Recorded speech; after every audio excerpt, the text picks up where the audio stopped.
नमस्कार। बड़ी खबर में जंतर मंतर की हलचल का रुख करेंगे। अन्ना के अनशन पर जाते ही भीड़ जुटनी शुरू हो गई है। शरद पवार के घर पर अन्ना समर्थकों ने हंगामा किया है आज, लेकिन सरकार ने कह दिया है कि फिलहाल अभी कोई एसआईटी नहीं बनने जा रहा है। ये एक सूत्रों के हवाले से खबर आ रही है। अरविंद केजरीवाल डायबिटिक होने के बावजूद 6 दिन से अनशन पर डटे हुए हैं। अरविंद केजरीवाल के डॉक्टर से जानेंगे कि नेचुरोपैथी के फायदे क्या होते हैं, लेकिन उससे पहले आज सुबह उत्तर भारत की कुल बिजली 7 राज्य दिल्ली, उत्तर प्रदेश, हरियाणा, पंजाब, राजस्थान, हिमाचल प्रदेश और जम्मू कश्मीर में अचानक रात 2:30 बजे बिजली चली गई, जो 9 घंटे तक नहीं लौटी। लगभग 36 करोड़ लोग इससे प्रभावित हुए। मेट्रो ठप रही, पानी मिलना बंद हो गया। 150 ट्रेनों पर बताया जा रहा है असर पड़ा। यह हुआ नॉर्दर्न ग्रिड में गड़बड़ी के कारण। इंक्वायरी हो रही कि क्या कुछ राज्यों ने कोटे से ज्यादा की बिजली खींची या महज एक टेक्निकल फेलियर था।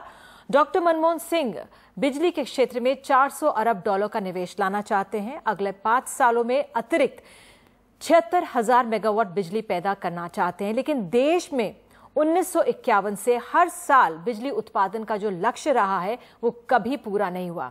एक बार फिर से बिजली उत्पादन की कमी और कमजोर बुनियादी ढांचा सामने आया है। तो सवाल बड़ी खबर में इस समय हम ये उठा रहे हैं कि कब सुधरेंगे बिजली के हालात।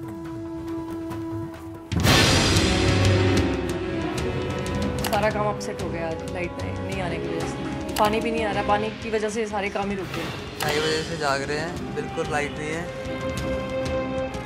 लगभग 4:30 बजे सुबह से खड़ी है। जैसे फिर ठीक होगा तभी गाड़ी चल पाएंगी। मेट्रो बंद करे, लाइट नहीं है, वो नहीं है। देश बोलता है हम इतनी प्रगति कर गए हैं। रात भर लोग इंतजार करते रहे 2 बजे से ही कि बिजली आए तो उनके घर में पानी पहुंचे। का वक्त अचानक बिजली चली गई। दिल्ली ही नहीं, उत्तर भारत के 7 राज्यों में एक साथ अंधेरा छा गया। करीब 36 करोड़ लोग मुश्किल में फंस गए। संकट घंटों तक बना रहा। बिजली संकट का असर घर के अंदर ही नहीं, सड़कों और रेलवे स्टेशनों पर भी दिखा। ट्रैफिक लाइट्स बंद हो गए, चारों तरफ जाम लग गया। क्या हुआ, क्यों हुआ, ये अब तक साफ नहीं हो पाया है। हम किसी स्टेट की फ्रीक्वेंसी बढ़ रही है तो इमीडिएटली टेलीफोन पे बात करते हैं, हम उनको मालूमात देते हैं, लेकिन ये रात में हो गया है। अभी एग्जैक्टली क्या हो गया वही इंक्वायरी कर रहे हैं। ये 3 लोगों की कमेटी अपॉइंटमेंट की है उसका कारण ढूंढने के लिए। माना जाता है कि आगरा के एक प्लांट में फॉल्ट की वजह से ये संकट शुरू हुआ और नॉर्दर्न ग्रिड में लगा सुरक्षा सिस्टम इस फॉल्ट पॉइंट के असर को वहीं तक सीमित रखने में नाकाम साबित हुआ। इस बिजली संकट की वजह से दिल्ली में सोमवार देर शाम तक कई इलाकों में बिजली गुल रही। केंद्रीय बिजली मंत्री खुलकर इसकी जिम्मेदारी तय नहीं करना चाहते, लेकिन दिल्ली वासियों की नाराजगी झेल रही दिल्ली सरकार ने इस संकट के लिए यूपी, पंजाब और हरियाणा सरकार को जिम्मेदार ठहरा दिया। ग्रिड फेल होने का कारण रहा 500 मेगावाट पंजाब ओवरड्रॉ कर रहा था, 1500 मेगावाट के आसपास जो है यूपी ओवरड्रॉ कर रहा था, हरियाणा 580 मेगावाट ओवरड्रॉ कर रहा था। संकट इतना लंबा चला कि उद्योग जगत को भारी नुकसान उठाना पड़ा। सीआईआई का अनुमान है कि पावर कट की वजह से कम 525 करोड़ के नुकसान की आशंका है।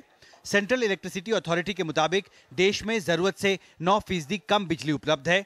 योजना आयोग का दावा है कि इस कमी की वजह से सालाना विकास दर 1.2% कम हो जाता है। दिल्ली का पीक लोड जो है 5,600 से ऊपर जा चुका है। जनरेशन कैपेसिटी दिल्ली की 1,500 मेगावाट ही रही है, तो obviously there is great need to import power into Delhi. Northern grid की सुरक्षा एक बार फिर सवालों के घेरे में है। नॉर्दर्न ग्रिड क्यों फेल हुआ, इसके पीछे क्या बड़ी वजह रही, इस मामले की तहकीकात के लिए बिजली मंत्री ने एक हाई लेवल कमेटी गठित की है। हालांकि इस घटना के पीछे वजह चाहे जो भी रही हो, आज ये जरूरी हो गया है कि भारत सरकार नॉर्दर्न ग्रिड को और सुरक्षित बनाने के लिए एक नई पहल शुरू करे। दिल्ली में कैमरा पर्सन एन रवि के साथ हिमांशु शेखर, एनडीटीवी इंडिया। तो बेहद खास मेहमान आज हमारे साथ जुड़े हैं इस समस्या को समझाने के लिए। मिस्टर हारून यूसुफ, ऊर्जा मंत्री दिल्ली हमारे साथ हैं। सुरेश प्रभु जी, पूर्व ऊर्जा मंत्री देश के, हमारे साथ स्टूडियो में मौजूद हैं। भूपेंद्र यादव, सांसद बीजेपी। राजीव ककारिया, सदस्य RWA ग्रेटर कैलाश। हमारे साथ यहाँ पर मौजूद हैं और professor A J Iyer, editor in chief inertia journal Mumbai से हमारे साथ जुड़े हैं। हारून जी, बहुत बहुत शुक्रिया कि आप हमारे साथ जुड़े यहाँ पर। आज इतनी समस्या लोगों को झेलनी पड़ी है 7 राज्यों में, लेकिन राजधानी है, वहाँ के आप ऊर्जा मंत्री हैं। क्या कारण रहा अब तक की इंक्वायरी में या जो पूछताछ हुई है जो इतनी देर तक रात के 2:30 बजे बिजली चली गई?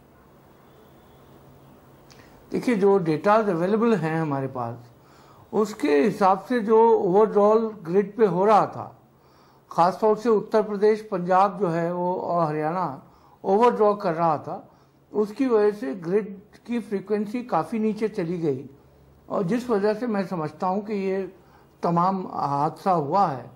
और क्योंकि आपको याद होगा, आज से 8-9 महीना पहले भी जब उत्तर प्रदेश के अंदर मायावती जी की सरकार थी और चुनाव होने वाला था, तब भी यूपी ओवरड्रॉ कर रही थी। और उस समय हमने जब हमारे जो केंद्रीय मंत्री शिंदे साहब हैं, मुख्यमंत्री जी और मैं स्वयं मिले थे उनको, और उन्होंने बड़ी सख्ती से हिदायत दी थी कि कोई भी ग्रिड का वायलेशन करेगा तो उसके खिलाफ कार्रवाई होगी। आज भी मैं और मुख्यमंत्री जी शिंदे साहब को मिले, उनको पूरी सिचुएशन का हमने बताया है और मैं समझता हूं कि जिस तेजी के साथ रेस्टोरेशन किया गया और जितना बड़ा ये ग्रिड फेल्योर था, 4 बजे तक जो है एम्स में और एयरपोर्ट पे और दूसरी जगह लाइट रेस्टोर कर दी गई थी और 8 बजे तक तकरीबन 80% दिल्ली जो है। हारून जी, 2001 में भी नॉर्दर्न ग्रिड इसी तरह फेलियर हुआ था, तब 16 घंटे लगे थे। अब 10 साल बाद इसको रिस्टोर करने में 9 घंटे लग रहे हैं। हम आगे नहीं बढ़ पाए। अगर हम सिर्फ यही देखें कि कितनी देर लगती है रिस्टोर होने में, तो बहुत समय लग गया। देखिए निधि जी, इसमें जैसा शिंदे साहब ने कहा है और उन्होंने एक कमेटी अपॉइंट की है, क्योंकि खाली एक वजह नहीं है, बहुत सारी वजहें हो सकती हैं। एक तो ग्रिड की फ्रीक्वेंसी लो होना या आगरा यूनिट की जो बात कह रहे हैं आप, वो भी एक कारण हो सकता है। क्या तमाम कारण हैं, उसकी तफसील जानने के लिए शिंदे जी ने एक कमेटी का गठन किया है और हमको पूरी आशा है कि केंद्र सरकार इसको बड़ी गंभीरता से ले रही है। India's #1 news app just got even better.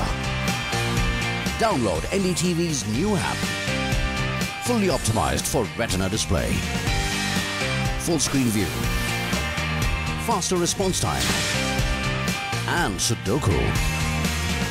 NDTV's new iPad app. Download now.